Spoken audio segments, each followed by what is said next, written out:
When I think of double standards, this will be a hill that I die on. When Damien Hardwick left the Tigers to go up to the Gold Coast Suns, news.com.au headline was Hardwick confirmed as coach. When Daisy Pearce, when she moved to Perth to coach the West Coast Eagles, the same news website just had Daisy Pearce blows up life.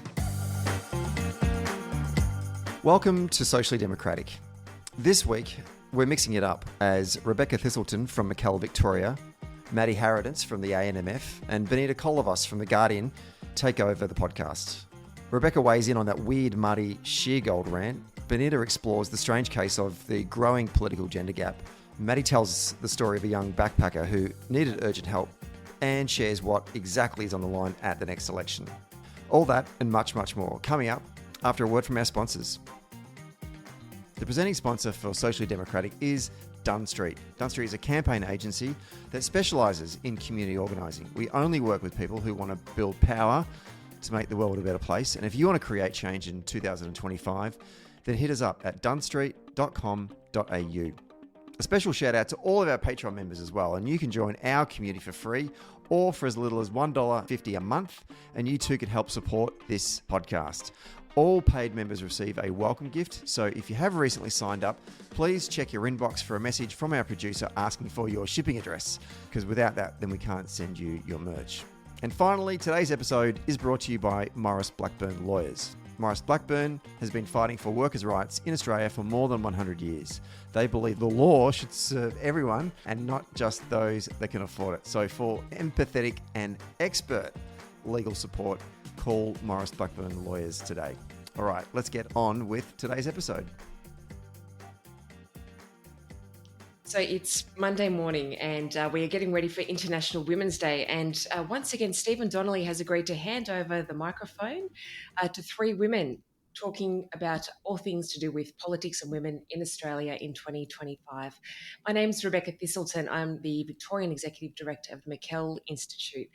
And I'm joining you from Wadawurrung Country this morning. And I'm really pleased to be here with Benita Kolovos, who is the Victorian State Correspondent from The Guardian, and also the Assistant Secretary of the ANMF, Maddy Harradence. Good morning to you both. Good morning. Thanks for having us. Yeah. It's always really exciting when Stephen lets us do a mic handover. But this year, I feel like things are a little bit different. I feel like there was a little bit more optimism in this space when we came together last year.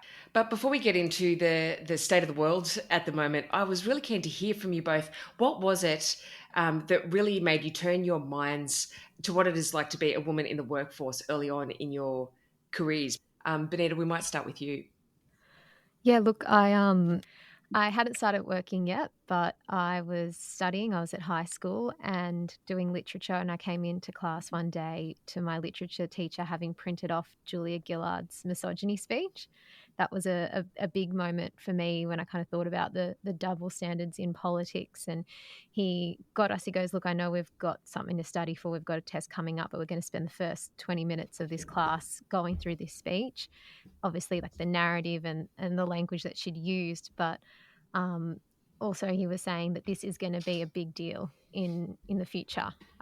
People are going to be talking about this speech for some time. And I think he was one of the only people that had identified it at that moment, because there was a bit of criticism of the speech at the time. But that was kind of when my eyes opened to politics. It got me interested in politics. I'd always wanted to do like fashion or lifestyle or, something probably a little bit more fun and less soul destroying. But that's what kind of got me into politics and into, the idea of gender inequity as well. I love that, Benita. I love how positive that is. I love the fact that it was a man who was teaching you that not only recognised how important it was for young people to hear that speech, but saw just what a big impact it was going to have in the long term as well. I mean, you can, Emily's List actually sell that speech spelt out on a tea towel. It's a really good fundraiser for Labor women in politics. And the clip, it's always doing the rounds on social media as well. It's just always on TikTok. Yeah. It's grown a life of its own.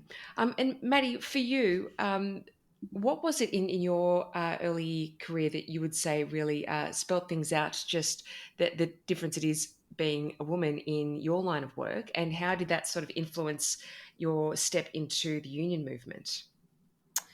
Yeah, look, I am a registered nurse, so started my nursing career straight out of university and straight into school, into university, and went to an all-girls state school. So I feel like I've always either been in an all-female kind of environment and then in a female-dominated industry for sure in nursing. But look, I really think that my values and my interest in politics and standing up for workers and nurses and midwives really came a lot from my parents. My dad was a nurse. My mum was is a very strong feminist and has been an incredible survivor in her life. And then I went to an incredible school and I had some really impressive female teachers that I think really helped indoctrinate me into, the line of thinking that we can always want more as women in the workplace. We can always want more representation. We can always, I think we can achieve things collectively. And I've seen that through all of my education and upbringing. So I think, it's a positive story as well. I think I always had great role models that really led me to not just wanting to be a political nurse, but then represent nurses and midwives and carers in the union movement, which is an incredibly empowering place to work. So. That's so interesting because I was at an all-girls Catholic school as Oh, well, and really? it was the Wow. exact same sort Yeah. of experience. Girls, you can do anything you put your Yeah. mind to. Absolutely. It's so great. Absolutely. My high school was an all-girls school, but then we merged with the all-boys school heading into year 10. Oh, God. And I don't think that there is an age that has a bigger impact on kids that when you're heading into year 10. And we were, although it was a Catholic female school, it was still quite progressive. It was the amalgamation of two schools in the 70s that had really defined my girls' school's identity. But we were merging with such a traditional Catholic rugby-focused boys' school that was traditional in every sense of the word, and it was an incredibly big culture clash as well. For a bunch of young teenage girls, it was a really great way to radicalise a few of us, me in particular. But I feel like even though those of us that were at high school in the late 90s and the early to mid 2000s would have been aware of gender at a younger age compared to the generations before us, it really feels like politics has taken quite some time to catch up. And even the difference between having women in leadership positions and women in cabinets compared to previous governments that have not, I think we're starting to really see that play out in a lot of the policy and decision making that's coming through too. And even the fact that we've had Victoria's Premier talking really openly about her own endometriosis and her own pain on podcasts this year, and even making that a part of her own policy announcements as well. Benita, what sort of an impact do you think that that's had on Victorian politics in the last couple of years? Yeah, I think we obviously saw the start of this in the 2022 state election. She was deputy premier at the time and they announced a massive investment in women's health. And I did an interview with her about endometriosis at the time. And I remember I'd never actually heard a female politician even talk about a period. I don't think I'd even heard someone say, oh, yeah, I have a period and I'm a politician, which it makes so much sense because we are women. So it was very refreshing to hear that sort of language. And I've noticed that throughout, as they're starting to implement the women's health hubs, the sexual and reproductive health clinics. There's now a mobile health clinic that's going out to remote and regional parts of Victoria. When the health minister, when the premier is talking about this stuff, they're not shying away in terms of the language they're using. And I know that's a very small aspect of this, but I think it is quite important. And I've noticed too, we've had the women's pain inquiry. We're going to have that handed down, I think, in the next couple of weeks or so, which has been looking at, how the medical industry doesn't take women's pain seriously, or instead of, being referred on to another specialist, it might be, go lose some weight, or, have you tried going for a walk? That sort of thing where women get dismissed for, symptoms, and even things around research, right? All the research for so long has been done on male bodies, and our symptoms might not present in the same way, particularly when we're talking about heart attack. There's now a women's heart clinic. I think all of that women's health piece is reflected in the announcements that we've been seeing coming out of the 2022 state election. And I think there's more coming in that space as well, and obviously federally too. So I don't think it's a coincidence that the more women you have at a leadership decision-making table, cabinet table, you lead to more of these sorts of policy announcements. I think obviously they're absolutely linked.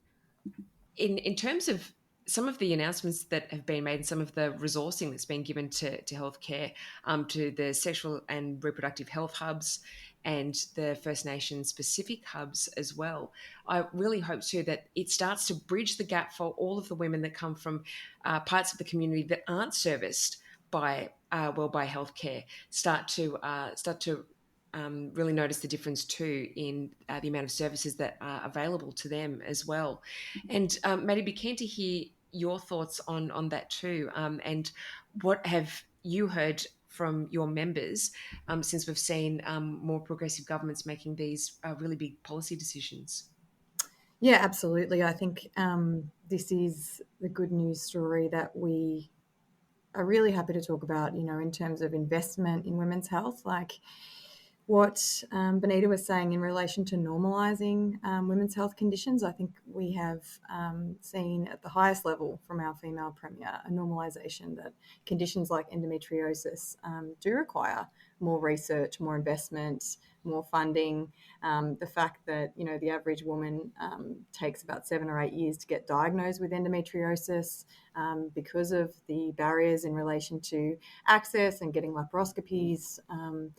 It is really, really challenging. And I think that research point is very important, that we actually see some targeted research on why women cannot be treated in the same way. If you've got a 40-year-old female compared to a 40-year-old male, there are differences in the way, for example, they present. And I remember that even from my life as an emergency department nurse. A woman having a cardiac arrest presents very differently to a man having a cardiac arrest. And unfortunately, what that means is that women get misdiagnosed. And unfortunately, things like, perhaps it's anxiety, perhaps it's some other kind of muscular condition, and we see poorer cardiac outcomes for women. That is what the preliminary research is showing us. We need to do far more, of course, in that space. So I think the investments around research are very, very important. Those announcements, the Women's Pain Inquiry had significant interest from our membership. So, we sit around 89% female membership of our 107,000 members here in Victoria. And when we put out a call for the women's pain submissions, we had, I think I mentioned this last year actually, we had almost 800 respondents from members in 4 days. Wow. So 4 days, almost 800 members saying, I want to provide my experience. And I think what was really telling for us in that feedback was these are women who have a good health literacy, really excellent health literacy. They work within the system, whether it's primary health care, maternity, etc.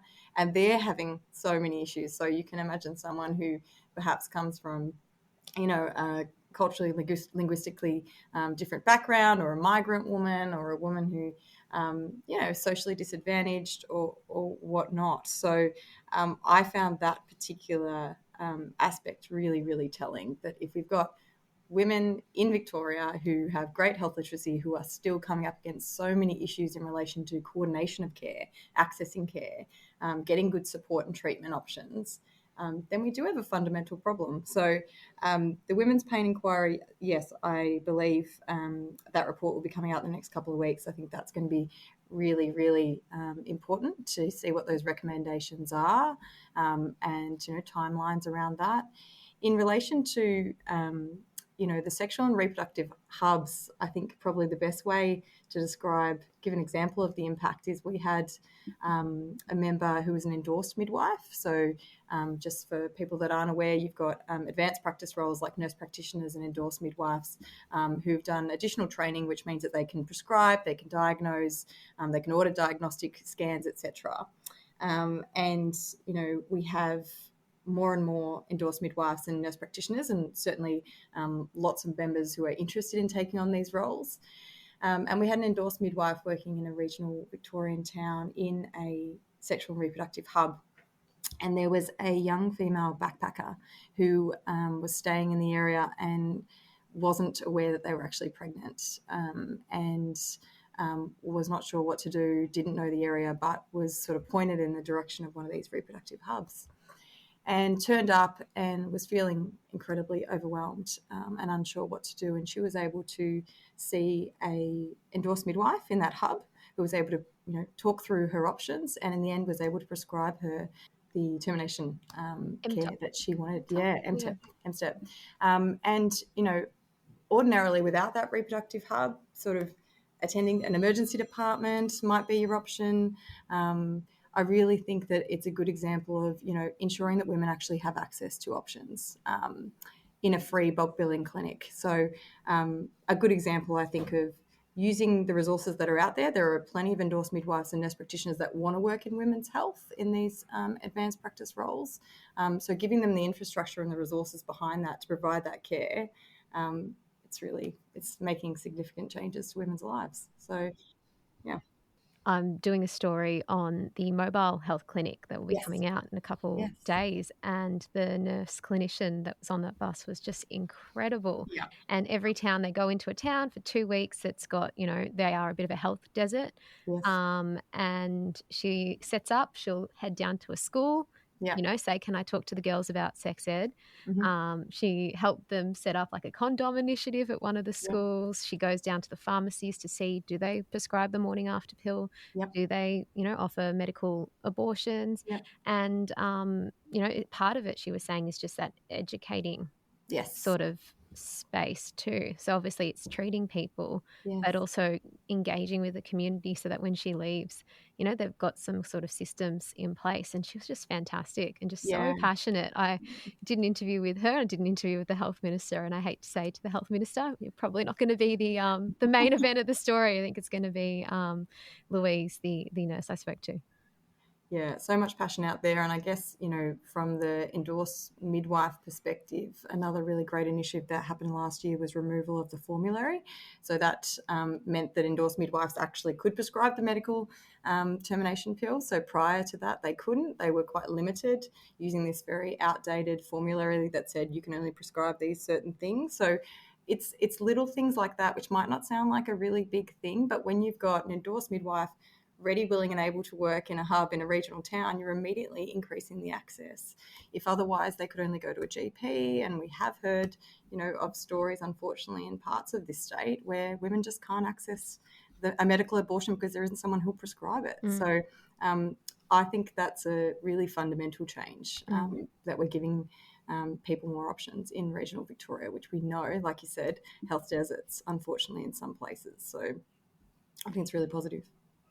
It's really just common sense too, but it's amazing how even when these sorts of initiatives are announced, there is always that little bit of conservative backlash from people that grumble about some of how resource intensive some of these initiatives might be, despite the longer term, the economic benefit that it delivers to communities, but also just this really dated perception that women don't necessarily have the right to access the healthcare that they want and have the body autonomy that they want as well. And in 2025, that's still a really unfortunate debate that we're continuing to hear so much about.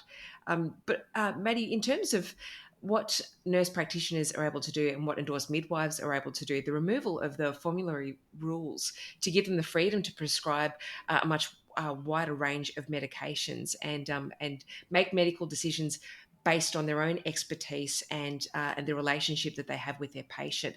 Is there other work that needs to be done to get rid of any further limitations to help them really allow their role and their positions to reach their full potential in how they service women?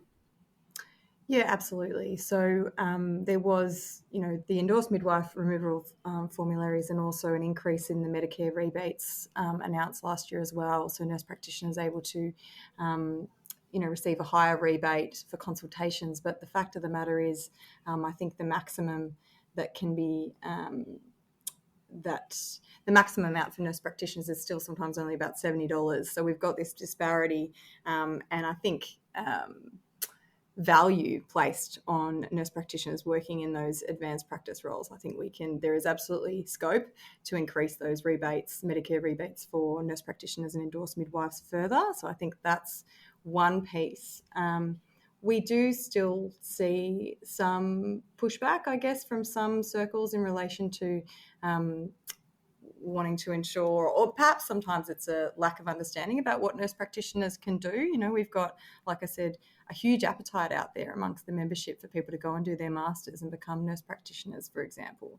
But we sometimes see health services still refusing to pay them as nurse practitioners. So someone's gone and done a master's and really wanting to work perhaps in a women's health clinic and, do that advanced work, but they're not actually able to get the support from health services. So I think ensuring that we are ensuring that there are enough places for nurse practitioners, that they're funded to go and do a master's. I mean, that's $30,000, right, that people are investing to become an advanced practitioner. If you're not actually going to get paid at a nurse practitioner level, we've got a disconnect there. So I think industrially, that's a piece of work for us in ensuring that, we may have an enterprise agreement that has a definition for a nurse practitioner and a pay rate, but we also need to make sure that government is aware that you can put all these strategies out, but you actually need to ensure that it's targeted so that that regional centre that is a health desert has funding to take on a nurse practitioner or funding to take on an endorsed midwife. So being quite strategic in the funding, I think, is quite important in our lobbying efforts when we're looking at these roles. So it's not just sort of carte blanche, we need nurse practitioners everywhere. Let's look at where the health deserts are. Let's look at where we need to improve the access to women's health. And then let's do some targeted funding in those areas, which is why the bus is so great. You talked about Benita, because it is bringing care to community, which is really important, I think, moving forward. Yeah, it must be so frustrating too to hear that there are occasionally people that won't pay people that have the qualification the full wage that they rightfully deserve. That's just infuriating. And especially when there's been so much work done by your union, Maddy, and also by United Workers Union as well for aged care, and also for childcare workers too, to really come together and unite in a call for higher wages too. What sort of impact do you think that having a higher wage does on the value that we as a society place on nurses, aged care workers, and early childhood educators? This is historic, unprecedented, the highest wage increases we've seen in 25 years in aged care. And remembering the context in which it started, an aged care an aged care Royal Commission, which under the previous Scott Morrison government wouldn't commit to those recommendations, including, a review of the wages for aged care workers. So, really positive that the Albanese government firstly came in and committed to all of those recommendations. But then further to that, when ourselves and HSU brought forward the aged care work value case, which was basically seeking to bring up the wages, the award wages for all workers in aged care, again committed to ensuring that providers would pass on those wage increases. So we have seen funding go to aged care in previous governments, but we haven't seen that funding land in the pockets of workers. So we've got this issue around transparency in aged care for many decades, whereby, different governments would say, yeah, we'll fund them, we'll give them more money, but it never actually translated into an increased wage for those workers. It didn't get into the pockets of workers. So it has been incredible. 15 to 28% wage increases for aged care workers has meant that they feel more valued, that there isn't the same attrition, that for many, many, many years they've felt sort of I guess like the poor cousin sometimes of the hospital system, is what some of our members tell us. And I think it was a really important step in sort of saying, we value you, we value this work that you do. We all saw it during the pandemic, the extraordinary pressure that our aged care members were under and what they did to protect the community, not just to mention their residents. So I think it's been huge, but it's actually not even just about the wage increases. Some of the Aged Care Royal Commission implementation in relation to 24 hours registered nurse on call, the aged care minutes, ensuring that residents have, a minimum time with a registered nurse or an enrolled nurse. There's been a huge body of work that the federal government actually put into aged care. And I think if you think about some of the positive things that this federal government has done, we've kind of collectively maybe forgotten a little bit about just how much work's been done in aged care, from the wages to increasing the amount of qualified staff. Like, it's quite a considerable amount of work that's been done. So, yeah. Right, it really is, and it's really important too to be making sure that we are looking after workers in these areas when there's so much talk around commitments to build new early childhood education centres and new hospitals and a lot of new facilities. Making sure that we've actually got the staff to put them into action is so important as well. Benita, when announcements like that are made around things that are going to improve the rights of workers in these areas, do you think that there's enough media coverage and enough media interest in them, or is it seen as being too much of a niche issue? Yeah, it's a good question.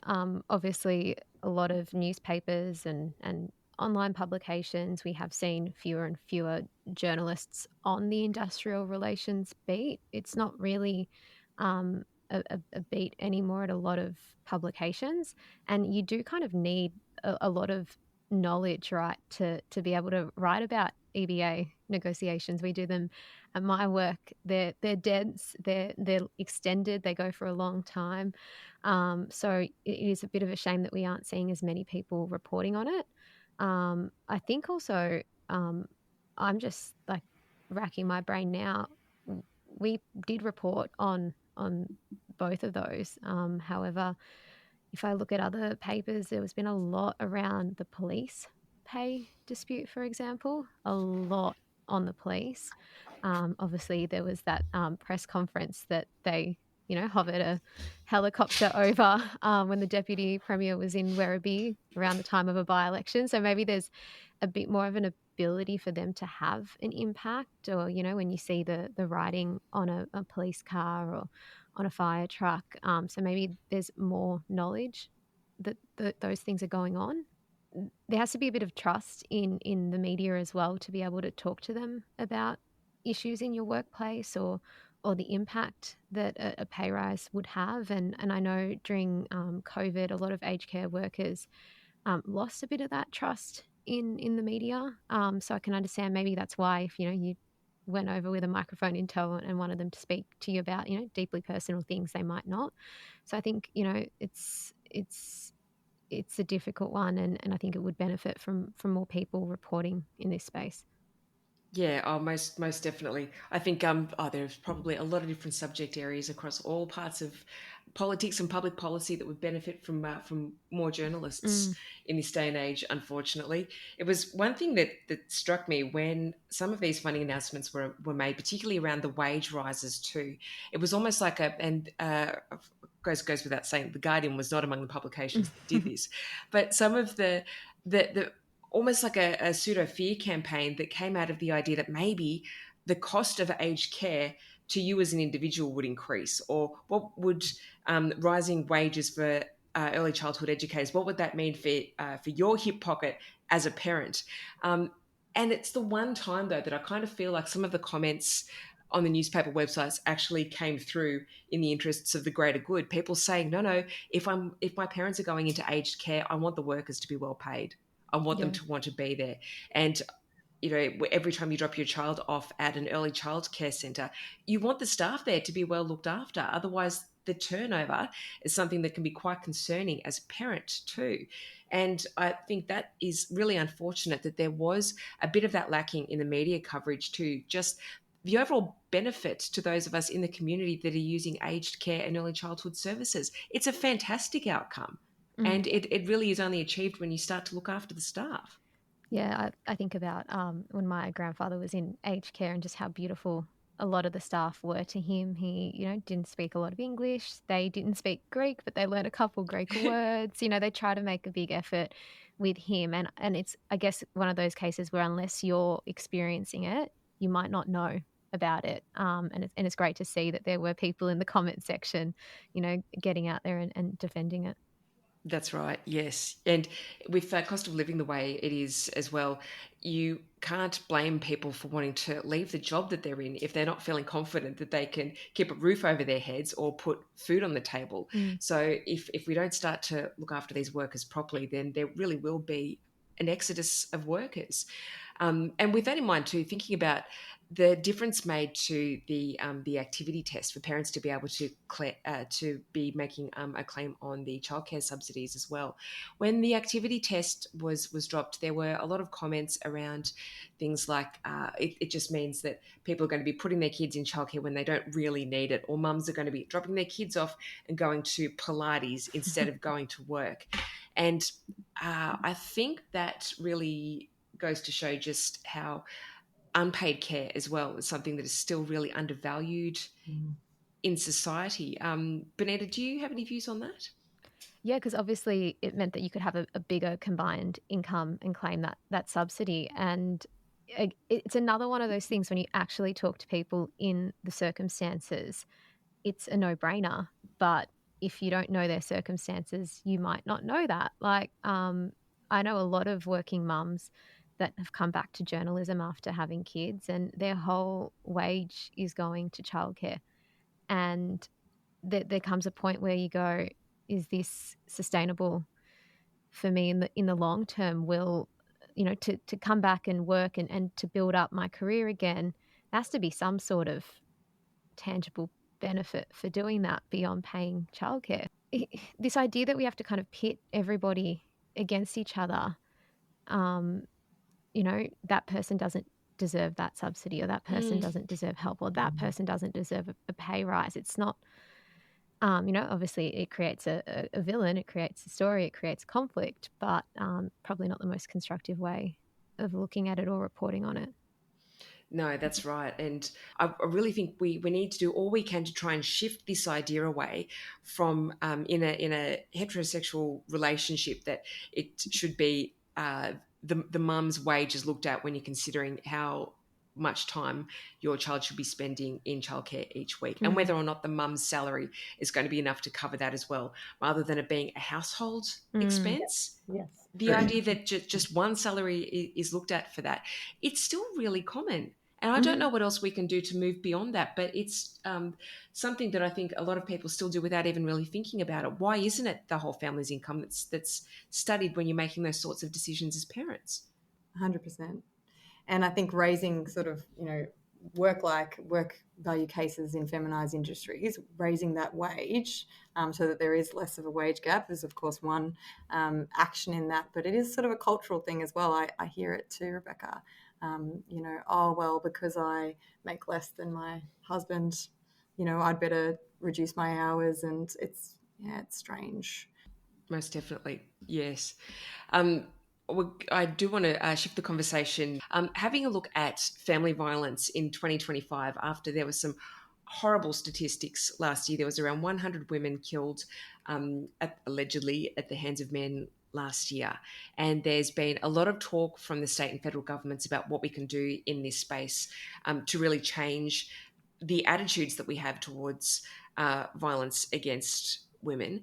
Are we making any progress here, though? It's hard to say. We had a royal commission on this years ago now. It will almost be 10 years in Victoria. Massive, like 100 plus recommendations that have all kind of been acted or on their way to being fully implemented, but those numbers aren't budging. If anything, there's more police call outs to family violence incidents, which is maybe in a way a good thing because it means that there's a confidence to report. And that's now starting. We did see a big jump following the Royal Commission, and now that's starting to kind of level out, but still an increase on prior to 2016. But I think there is a recognition that the status quo isn't necessarily working anymore, and how can we do things a little differently and maybe put less emphasis on, the woman, the victim, she should leave, and more around men and men's behaviour. We're seeing the saturation model that's going to be trialled in Ballarat, where there was, a string of high-profile cases. So maybe it's trying something new on top of all the other stuff that's currently in place or being worked through. Because, that, we keep seeing time and time again this groundswell of support and these protests and a call to action, but these things just keep happening. Yeah, that's right. And it was interesting last year when Jacinta Allen appointed Tim Richardson in the Victorian Parliament as the Secretary for Men's Behaviour Change. And there was unbelievable the amount of criticism that copped in terms of actually having a man in the Parliament whose job it is to really steer that kind of work. Maddy, what was the view within the union movement when that announcement was made last year? Yeah, I think largely very positive. I think my take on sort of broadly, what we're doing and what needs to be done in the family violence space is that, it has to be a collective responsibility. Like the government, of course, has moves that they can do and more that needs to be done. But I think, for example, it is, of course, and should be union business to do what we can to raise awareness in relation to family violence. Things like family violence leave. We know that despite having it in our public sector nurses and midwives agreement since 2016, there's 20 paid days, so above the national employment standard minimum, 20 paid days of family violence leave, but we know that it's poorly utilised. So just like other industries. So again, there's a disconnect between you can have an entitlement, but actually raising the awareness for women in the workplace to say, do you know that you can use this if you need to, get some legal advice in relation to a partner that may be dangerous or escalating their behaviour.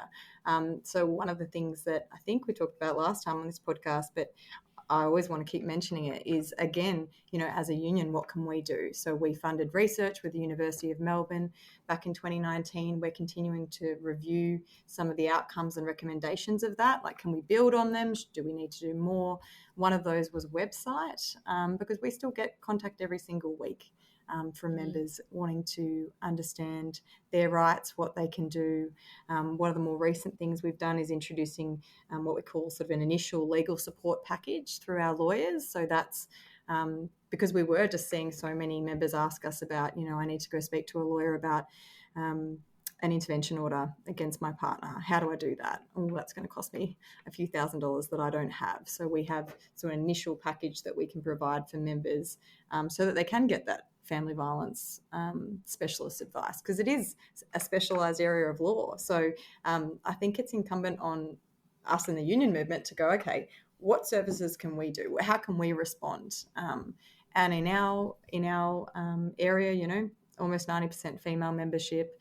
We know that family violence disproportionately affects women. It has to be squarely in our remit to be aware of it. And one of the other things we did was training and education for our staff. So our organisers, when they get that call from someone who says, I'm really scared about my husband, he keeps checking my pay slips and I don't have any control over my finances, we want our organisers to know how to respond to that. We know that that first contact that a woman might make with a service, and we're certainly not a crisis service, but we are sometimes, we get, members divulge all sorts of things to you. I think you forget sometimes when you're out there in the world that people will divulge to someone they trust, and so how can we make sure that that conversation they have is not going to make them retreat and go, oh, there's nothing out there. How can we at least say, I'm not a crisis specialist, but I know of a bunch of services that I can refer you to, and we're your union. We've also got a package if you want to speak to one of our lawyers. So I think it's that sort of, I talk about it all the time in health, warm referral, making sure that if our members do contact us with a family violence issue, that our staff know how to respond to that. And I think we're doing some positive things in this space, but coming back to sort of industrial landscape, and there is always more we can do, and I think it is that awareness around the current entitlements that exist around family violence leave. We probably need to do some more specific research about why women aren't utilising those types of leave provisions. I think some health services in Victoria are doing some positive work. Like I know the Royal Women's has done some dedicated research of the experience of family violence in nurses and midwives some years ago. I think that's really positive. So I think there's lots of different positive pieces of work happening around the place. But, like Benita said, we're also it feels like still hearing about it all the time. And it's devastating every single time you hear about a woman in the news being killed or maimed by a partner. It's just horrific. So still lots more work to be done. Lots more work to be done. It's devastating, and it's also quite galling too. And there have been so many different initiatives announced and progressive steps taken, but still almost a reluctance. And sometimes it's just really, really difficult for women to access those services. And that goes to what you were saying a moment ago, Benita. It's interesting considering how many more women are coming forward and speaking up and calling police. But when it comes time to actually leaving a home and trying to find a new home too, in a cost of living crisis, when there's so many pressures on our housing market too, how much would the cost of housing at the moment be also making it difficult for women to leave? Oh, 100%. We are in a housing crisis. We're in a rental crisis too. If you go down, I was walking around my neighborhood on the weekend and there were queues out the door for rental properties. And if we're talking too about someone that's, escaping family violence, they might not be working. They might have to quit their job, or, a single income and paying rent. And if you've got kids, it's going to be multiple bedrooms as well that you're looking for. It's really, really hard. And I know that there is work happening in this space, and there is, social and affordable housing that's specifically targeted at family violence victim survivors, and also in regards to that over 55 female cohort, because that's one of the growing areas of homelessness too, because maybe you were in a relationship and you've split, and you don't have an income, you don't have maybe as much super as your partner as well. I think that's a big piece too, that they're leaving with less of that kind of safety net, and they're increasingly becoming more and more in housing precarity. So I think it, again, there's things that are happening in that space, but there's still not enough being done. And when we're talking about, public housing wait list that, continues to grow, and that's, priority wait list. So it's people that are in need, and that is, families that are escaping violence. It's something that, it's expensive, it's difficult, but has to be done. It's yet another point too that proves that everything is political, but everything really has a gender lens over it as well. When something like the housing crisis has such big implications for women, but particularly vulnerable women too. I've been really scathing of the federal opposition's policy bubble, this idea that you should be able to access your superannuation to be able to get into the housing market, particularly when we talk about that cohort of women, older women that are single or that have left a violent relationship. The idea that they should have to access their super to buy a home, when there's every chance that they don't actually have that superannuation sitting there to be able to access, let alone be able to use their super to buy a home and then have anything left for retirement, is just so incredibly short-sighted. Like, both my parents have worked full-time pretty much all my life, and before I was born, and even their super balances are just so different because, mum's taken maternity leave, or she's worked for herself, or working part-time. Like, you just look, and it's something that obviously grows with time. It just hasn't kept up.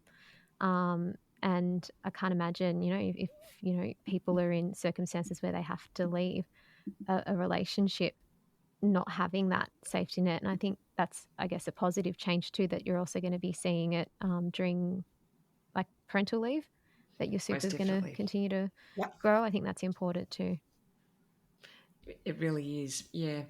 Having a look at the women that we have in politics this year too, we had a bit of a reshuffle here in Victoria just before Christmas, and it was interesting too, seeing that there were a few comments made around the fact that we've had a new treasurer and a new premier in Victoria, but they have been women that have come into these roles quite late in particular governments or in political cycles as well, and whether or not that is almost like a different kind of glass ceiling. It's the glass cliff phenomenon of women appointed during a time of crisis and effectively picking up a poisoned chalice. Something I was really keen to get both your thoughts on about what sort of a burden do our female political leaders carry with them at the moment?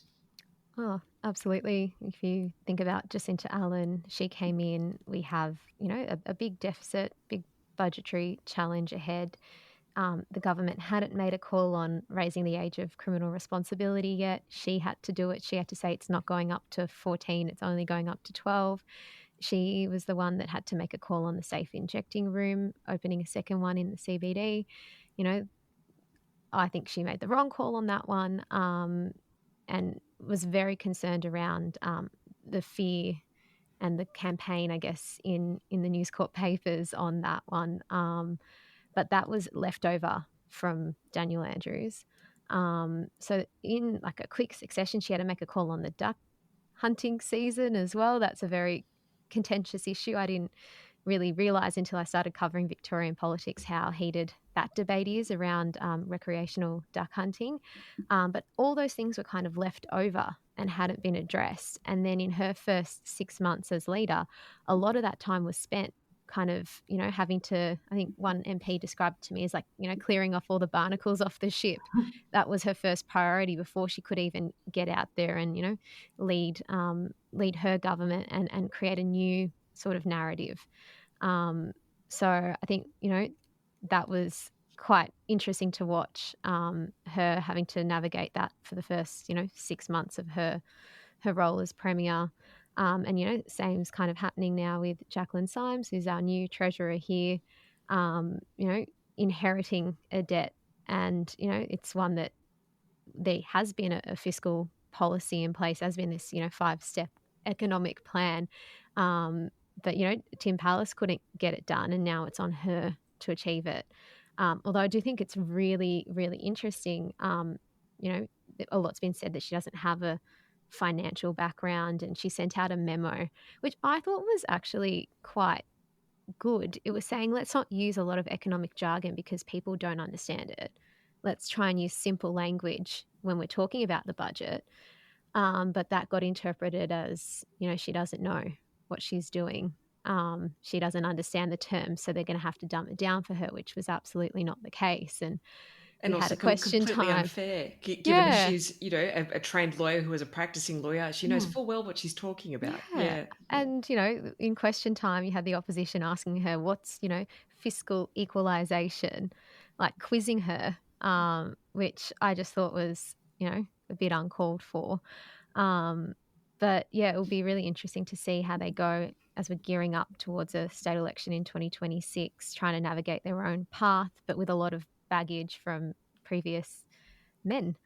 I enjoy watching and I enjoy covering it because we've never, seen a female premier and a female treasurer on budget day before. But I'll be really curious to see that, sort of gendered. Will there be a gendered lens to the coverage? What will the cartoon be on budget day? Yes. Yeah, we've already seen a disgraceful cartoon of Jacinta Allen just after she became Premier. And I really appreciated Steve Bracks coming out and saying that in the entire time that he was Victoria's Premier, there was never a cartoon of him that sort of made fun of him in the same way that Jacinta Allen was made fun of when there was a cartoon of her naked, just days after she became the state's Premier. Proving the point entirely. Absolutely. Right? Yeah. Double standard. Really, really disgusting. Just like I don't ever remember hearing Tim Pallas questioned about his credentials to be the state's treasurer following his union background. Exactly. And even like Liberal treasurers too, right? Not all of them have come from economic backgrounds. And they've done the job, and there's always this thing around them having better credentials. So many of them were just as qualified as she is. Yeah, that's right. Michael O'Brien, also a lawyer as well. Yeah, Exactly. we're still seeing a lot of double standards, which brings me to sport and what we've seen in women's sport over the last little while. When I think of double standards, I'm still, this will be a hill that I die on. When Daisy Pearce, after she'd retired playing for the Demons, captaining the Demons to a grand final too, when she moved to Perth to coach the West Coast Eagles, the headlines about how she was moving her young family was entirely the focus. And, had to feel for the Eagles. The fact that they had managed to land a premiership player as their coach was completely overlooked.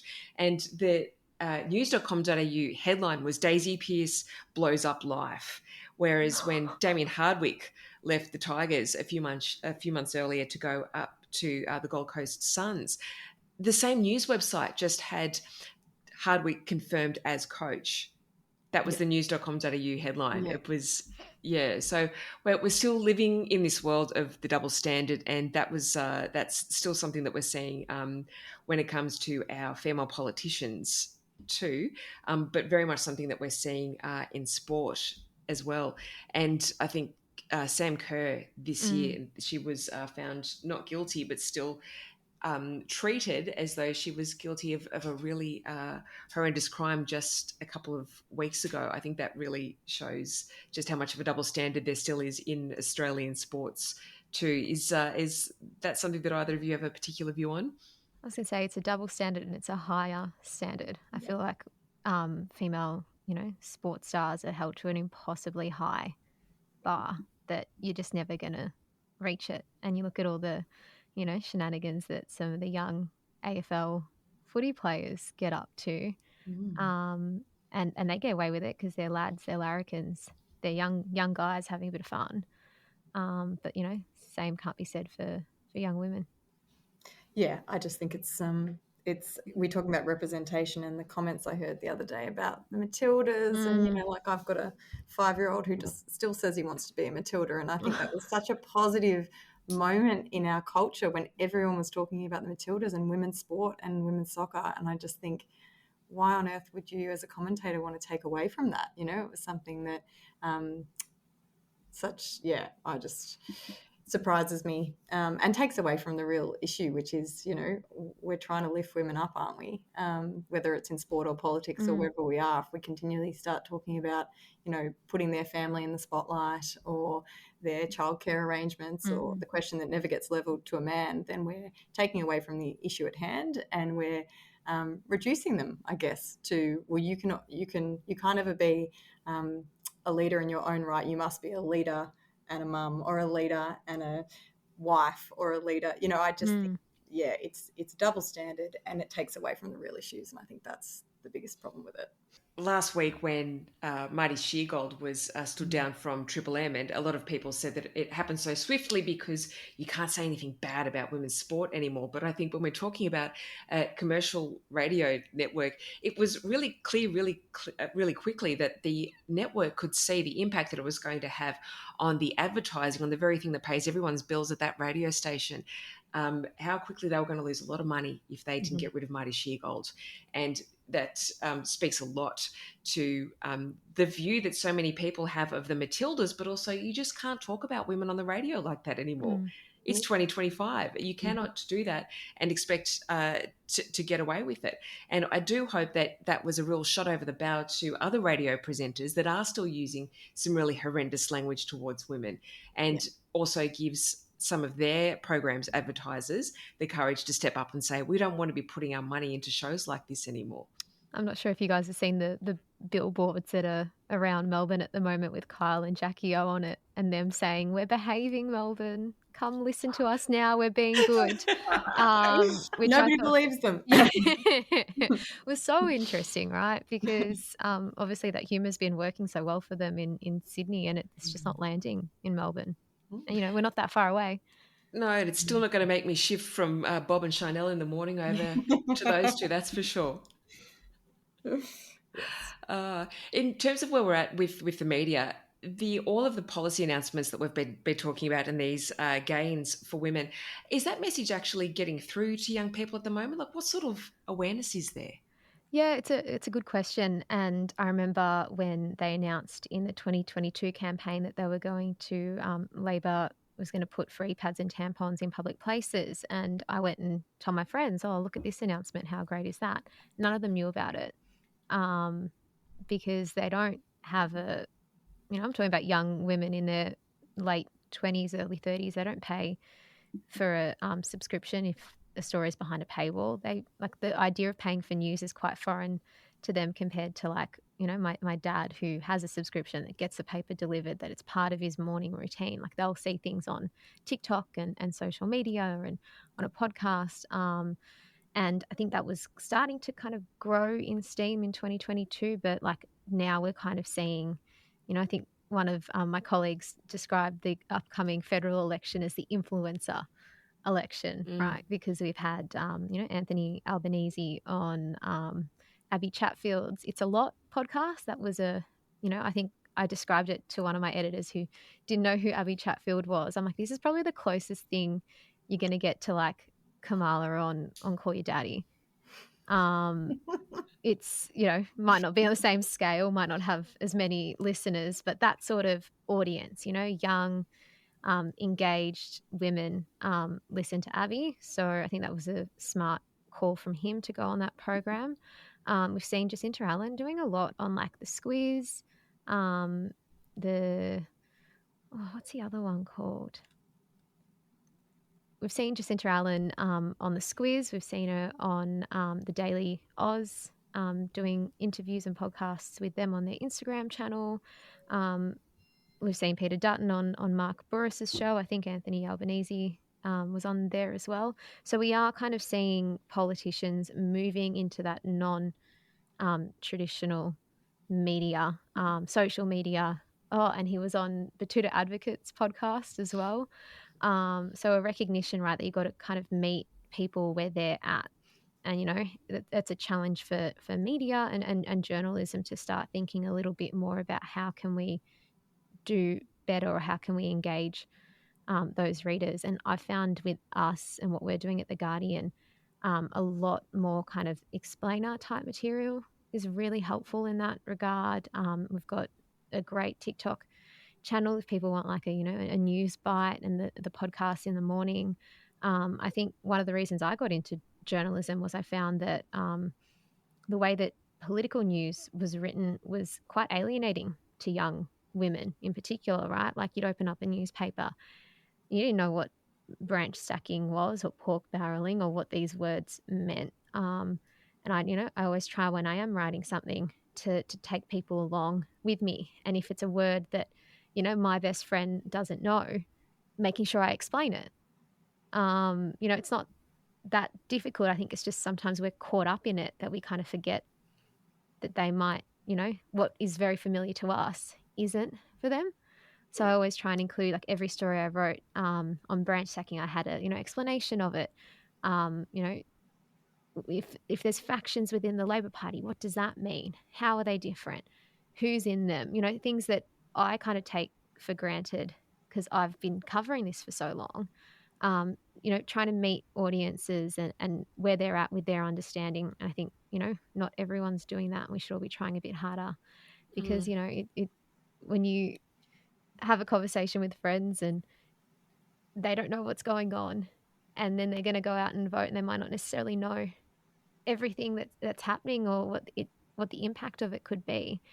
We want to make sure that they're going into a polling booth with all the information that they need to make an informed decision. Oh, that's right. And I think it's really encouraging to hear that young people are taking the time to watch those explainer videos on social media, and they will listen to a long-form podcast and to a really in-depth discussion with someone, even if sometimes the subject matter gets a little bit drier than what Abby Chatfield would normally have on her podcast. The fact that it was so well listened to. But I think too, the Abby Chatfield podcast, it's also been fascinating to see some of the backlash that she received from that. And it wasn't just from conservative men on the internet. It was from progressive women. It was from women on the left tearing her down. And I think that's still a really big problem that we have on the progressive side of politics, is that that almost reactionary style of wanting to rip in together when particular views or approaches to things don't necessarily align with the pure form of the game or what we think is going to deliver the best outcome. I think that if you're able to get the Prime Minister on your podcast talking for well over an hour about the issues that affect young women today, like a massive thumbs up to Abby Chatfield. Good on her for doing that. And I think it's great that Albo went and did that as well. It's that kind of self-cannibalizing nature on the left of politics that we see time and time again. And, you don't see that in the right. And, if we look over at the US election, right, like all sorts of different people that usually would have been ideologically completely opposed were all getting behind Donald Trump because that was in their interest. Whereas on the left, there was all these different debates and conversations and, splinter groups. And it just, you worry about that and how that, could happen here as well. And Abby Chatfield's comments, I guess, are a great example that it is happening here. Oh, that's right. Yeah. For you, Maddy, and for the Nurses Union, when you're wanting to communicate to young nurses, what are you finding are the best ways to do that? We're also experiencing the same issues that I would say traditional media outlets do. So, ways that we would ordinarily communicate with members would be, a news flash. There's something in the workplace, it would get emailed out. There would sort of be an expectation that our delegates would be sticking it up in the lunchroom and generating that conversation. It would be emailed out to all the members in the workplace. I think it's become very clear to us in all of our communications that that's not happening. Either they're not reading the email or they're not printing it out so that everyone can read it on their the tea room. Not in every case, but we just can't rely on it, is what I would say. So we know that every young person everywhere has a mobile phone. So simple things like making sure that when we are coming out on site or there's an important update coming, that we send a text message to our members to say, please check your email inbox for a really, for any important EBA update, for example. Like, using short form to get their attention is one way we're doing. We are also dabbling a little bit more in social media. It's not something that we've sort of done so much of, I guess, in other ways, but I think most unions would say to you they're having the same issues with, well, members aren't reading our emails or our newsletters. So what's the best way? So we got lots of traction, for example, end of last year, start of this year, with a big EBA campaign we were having at St Bees Private, which is kind of, we hope, coming towards an end at the moment. It's still got to go out to a ballot. But in terms of that campaign, we did lots more social media than we'd ever done, on site with members, etc. And we got a huge amount of uptick in our followers on social media. So I think it kind of says a lot about, if you do that hand in hand with on-site organising, hand in hand with using sort of reminders, seems to work quite well, then you engage in a different way. And then they probably will read the email because they've seen the TikTok or they've seen the Facebook and they go, oh, I need to know a bit more about that. And it's hard. It's hard sometimes to summarize really important messages into a small bite-sized chunk. Like I find that really challenging. Yeah. When people ask me to write like an explainer rather than just a straight news story on something, I always find that more difficult because you have to have all the information. You have to make it easy for people to understand. And sometimes you don't actually have the answers, and that kind of has to be reflected in the explainer as well. It is. I actually think it is quite difficult. And how would you both say that our political parties are going at communicating with people in this day and age? I'm seeing varying sort of things. Like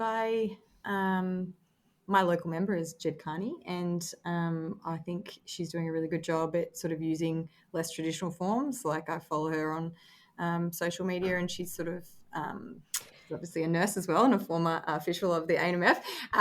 But she's really good at those explainer videos, and I think that's really helpful in kind of $500 million for women's health. Yep, but what does that mean? She the one with the giant IUD? Yes. Yeah. Yes. I've seen that popping up on my Instagram. Yeah. But, like talking about what you were saying, Rebecca, like huge announcements, $500 million in federal money for women's health. Like, you need an explainer about that because they're not going to read the press release is my experience. Potentially young people aren't. So doing those explainer videos and talking about the pelvic clinics and talking about the investment in Medicare rebates for menopause appointments, like you actually need to break it down and say this is what that means. So yeah, I think some politicians are using those forms better than others. I think they have to. I think we all just have to wade into the social media world carefully to make sure that we're getting out to everyone. And I think on the flip side of that too is it's such an important way of communicating and getting your message out to as many people as possible, but not forgetting that that isn't all you should be doing. Yes. And, you know, you might get, 5 million views on a video, but how many of those people are in your electorate? Yes. And that's where I think the ones that do it so well, they've got their social media presence, but they're out door knocking too, or they're at, community events. I am in Paran at the moment, so we've had a by-election. We've just become part of Kooyong, and I think almost every week I'll see a candidate or an MP at my station in the morning introducing themselves to people. Yeah, and it's one thing to be selling messages to people that are already going to vote for you. It's then reaching other people that are outside that sphere in an environment where the algorithm is just so powerful.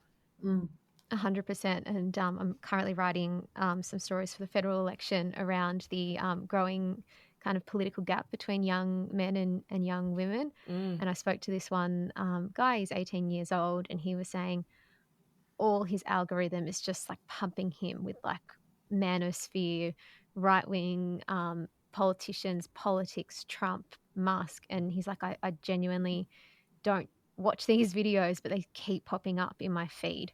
So, how do you counter that? And, some people are just getting off it altogether. And then, what happens to those people too? How do you engage with them? So it's not easy. And everyone, I think, is trying to grapple with it and figure it out, including media. I think a lot of us with kids, fortunately, my kids are at an age where I can still keep them off social media too.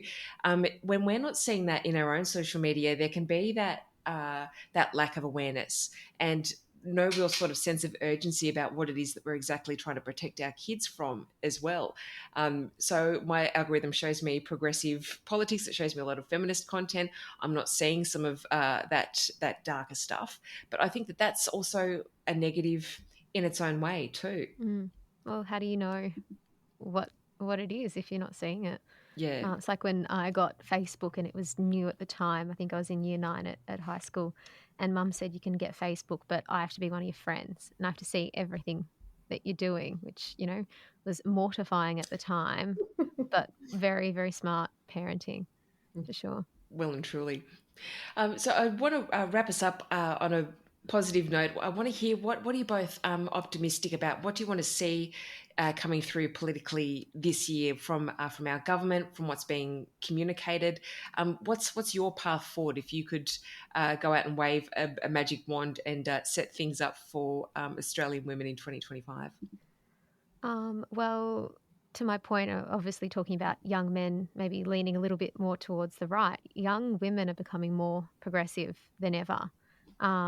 There's, an age gap, a generational gap, a gender gap in voting patterns. But what we're seeing is young women are continually, searching out the left of politics and continue to do so. And they're not, aging out of it either. And you can see some, great voices in this space. And I'm really enjoying getting to watch that. Interviewed Hannah Ferguson from Cheek Media this morning as well. And she's just fantastic and so full of energy. So I'm looking forward to that and watching how, these young women kind of step into the federal election campaign. She's been a breath of fresh air, absolutely. What about you, Maddy? Yeah, I think I want to see, I think there's really good movement in the women's health and women's health space. And I think that the more that we raise awareness about that and also, kind of promote work that women are already doing, like I think that's really important as well. In terms of, my area, we've got lots and lots of election commitments in mind for the feds and also for the state election, of course. But in terms of, the federal government, I think there's already been some positive announcements in relation to Medicare. I think we can build on some of those. I think anything that we can do federally to alleviate the pressure on state emergency departments is absolutely key. Like, everybody knows that we've got a bottleneck there happening. And I say that as a former emergency department nurse. Like, it's not a new issue. It's a long-standing issue that we've got in health. The health system is unfortunately still very crisis-focused. So anything we can do to support primary health care doesn't just help women, but it helps the community and the health system at large. So I think more support, I think there was a funding announcement recently around more urgent clinics. Obviously, the $500 million for women's health initiatives is really positive. We've got some things in mind in relation to support for workers like nurses and midwives. There's a great program that started here in Victoria called the Nursing Midwifery Health Program Victoria, and the feds agreed to make that a national program, which is fantastic, but we really need ongoing funding for that. Obviously, majority that helps women workers in every state and territory, and the last thing we want is the Liberals. Well, firstly, the last thing we want is the Liberals to get in, but if they did get in, we know that'd be first on the chopping board, and that would be devastating, because this is a free counselling service for nurses and midwives who we know are disproportionately affected by things like family violence, but also occupational violence. It's one of the biggest reasons that nurses and midwives burn out is occupational violence and aggression. So having a dedicated, free, accessible counselling service in every state and territory has been a really incredible outcome, and we do not want to lose it. And then I think there's lots of work to be done in terms of young women. So we've got, a paid employment model here in Victoria called the Registered Undergraduate Student of Nursing model. Again, that was piloted here. All of our sister branches want it. We do want the feds to fund states like Victoria to expand those programs. We want that to be a national program that we can be really proud of and that we've already had international interest about. So I think there are incredible things that happen here in the Republic of Victoria that we really want the feds to fund or increase funding for, because we know that we can do some great work here to improve the health of Victorians and particularly Victorian women. Yeah, so this time next year we will have a new federal government in place. Not too sure of which stripe it's going to be, but right now there's one side that's promising new fighter jets and another side that's promising a new women's healthcare package and greater support for GPs too. So I'm really looking forward to coming back this time in 12 months and reviewing things, and maybe we will have a little bit more of a cause for optimism than what I feel has been the mood coming into the 2025 election campaign. But Benita and Maddy, thank you so much for your enthusiasm and your passion for your careers and for the progressive side of politics. Thank you both. Thanks for having me. Pleasure. Thanks for having me. Thanks for listening to this episode of Socially Democratic. A special shout out to our latest Patreon member, Samir Patel. Thanks, Samir, and welcome to our Socially Democratic community. Like the podcast? Hit the follow or subscribe button and be sure to leave a review on Apple Podcast or Podchaser and get all the latest updates on Socially Democratic by following us on YouTube, Facebook, Instagram, Twitter, Blue Sky, and LinkedIn. See you next Friday.